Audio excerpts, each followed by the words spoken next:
It's a common experience to spend hours reading, and then when you're done, completely draw a blank on what you've read. This happens to everyone from time to time, no matter the skill level of the reader.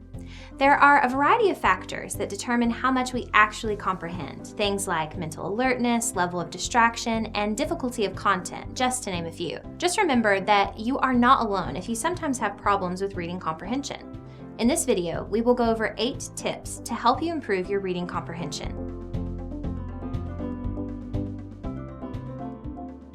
Tip number 1, wakefulness. No matter the task at hand, we perform best when we are fully alert. Some of us function best in the early morning, while others are night owls.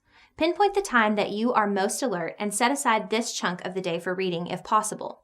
Along with this, you might consider having a cup of tea or coffee as you read.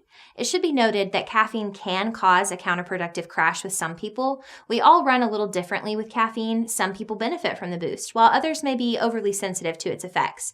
If, for instance, caffeine gives you the anxious jitters, it likely isn't a good idea to consume it while reading. Finally, avoid reading in bed.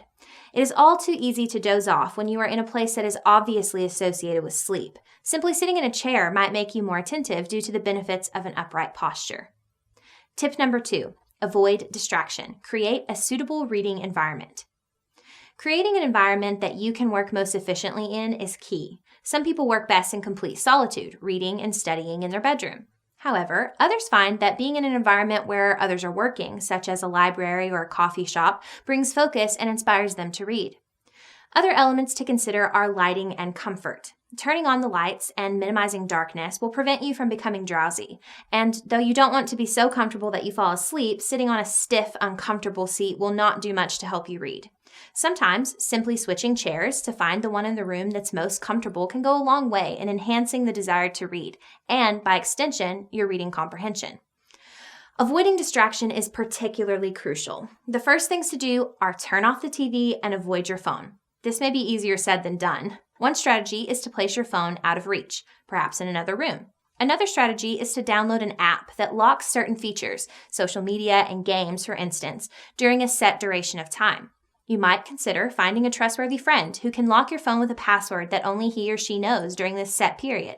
Doing this will keep you in check and on track. If you are someone who prefers studying in a more public area like a coffee shop, it can be harder to limit distractions. Wearing noise-canceling headphones, even if you have no music playing, can be a good way to block out a lot of outside noise. And if you do have music playing, make sure it isn't something that you will easily be distracted by. Tip number 3, preview the text. This is a step that is often overlooked, but can really boost your reading comprehension in a big way. Before you begin reading a text, you can prepare in a number of important ways. Number 1, know your purpose. Before reading, ask yourself, what is the purpose of your reading? For instance, are you going to be tested on the material? If so, pay attention to key ideas and details that may be included on such a test. Then again, perhaps you are going to eventually write an essay about the assigned reading. If so, go into the text thinking about generating ideas for an essay. Look for ideas in the text that interest you and portions of the text that you could potentially write about.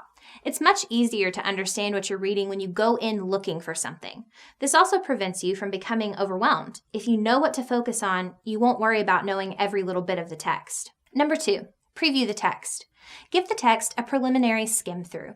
Look at chapter titles, bolded words, and key questions in the text. This will give you a feel for the text's content before you begin reading it in earnest. If, for instance, you are reading a scholarly book, consider reading the end of the introductory chapter. This is the place where the writer usually breaks down the larger argument or thesis of the book. Knowing the main argument beforehand will allow you to enter your reading with set expectations. Think of it as watching a trailer before going to see a movie. Number 3, break up your reading. How much time do you have to read the text? How long is the text? For instance, you might have 5 days to read 100 pages. If so, preview the text and consider how difficult the material is and how many words there are per page. Consider breaking up your reading over the course of those 5 days. Cramming 100 pages in one night is not an effective strategy and often leads to a lot of unneeded stress. Taking breaks as you read will improve focus, motivation, understanding, and retention. Tip number 4, have a dictionary on hand. It is very likely when you're reading that you will encounter words that you are unfamiliar with. It's easy to skip over these words or to use context clues to guess their meaning. However, it is sometimes best to know precisely what these unknown words mean. Consider having a dictionary on hand. If you have one available, a physical book often works best since using an online dictionary could serve as a distraction. Oftentimes, having a false, guesstimated definition of a word in mind can alter your understanding of the text overall. Using the dictionary to learn new words will help you comprehend not only the text you are currently reading, but all texts you read in the future that contain that word. Tip number 5, slow down. We often begin by reading very attentively. However, after time passes, many of us begin to accelerate. When we read too fast, our comprehension decreases, so it's important to slow down. This may be easier said than done, but there are certain strategies to help you slow down and maintain focus. For example, if you find that you're speeding through a chapter, consider simply closing the book for a few moments, taking a brief walk, and maybe eating a snack. As suggested in tip number 3, taking breaks enhances focus. Leaving the text for a few moments will allow you to return to it with a fresh mindset.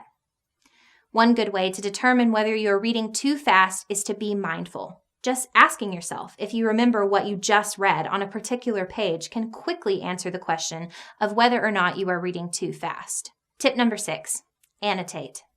Highlighter use is common, and it often creates the illusion that we are engaging in a useful activity. However, it is also common to go back to highlighted passages and realize that way too much has been highlighted. In fact, the page ends up looking like a coloring book. A majority of the page is now yellow.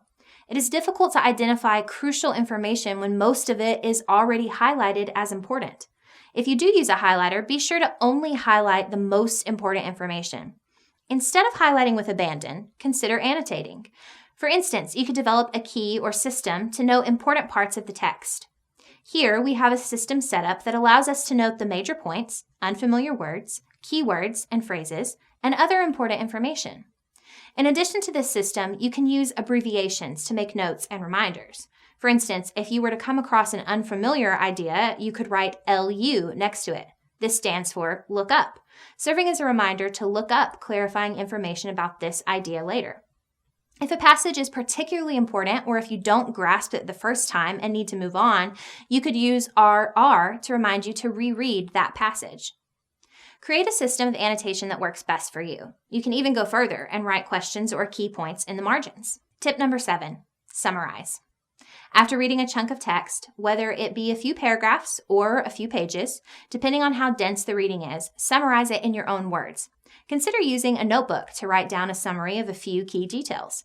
It has been shown that summarizing what you've read improves retention. As an extra bonus, doing this will produce a set of useful notes for future use. Tip number 8. Use external and supplementary resources. Some texts are difficult. Perhaps it's full of words you aren't familiar with, or maybe the content itself is confusing. Using supplemental materials can help you grasp certain words, ideas, and other things that are unfamiliar. You might even consider reading a summary of the text you've read on a site like Wikipedia. For a deeper and perhaps more accurate understanding, consider using Google to search for a particular term. It's important to note that while using supplemental resources can illuminate your understanding of text, they should not act as substitutes for reading the text themselves.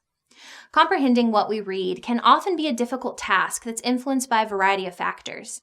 Keep in mind that each strategy works differently for different people. You might find that one strategy is particularly useful, while others don't quite fit your particular learning style. That's okay. Consider trying them out. It's a process of trial and error. Before we go, here's a quick recap of each point we covered today. Number 1, make sure you are awake and alert when you're reading. Number 2, make sure your environment is as distraction-free as possible. Number 3, remember why you're reading in the first place and maybe skim through the text a bit to get a preview.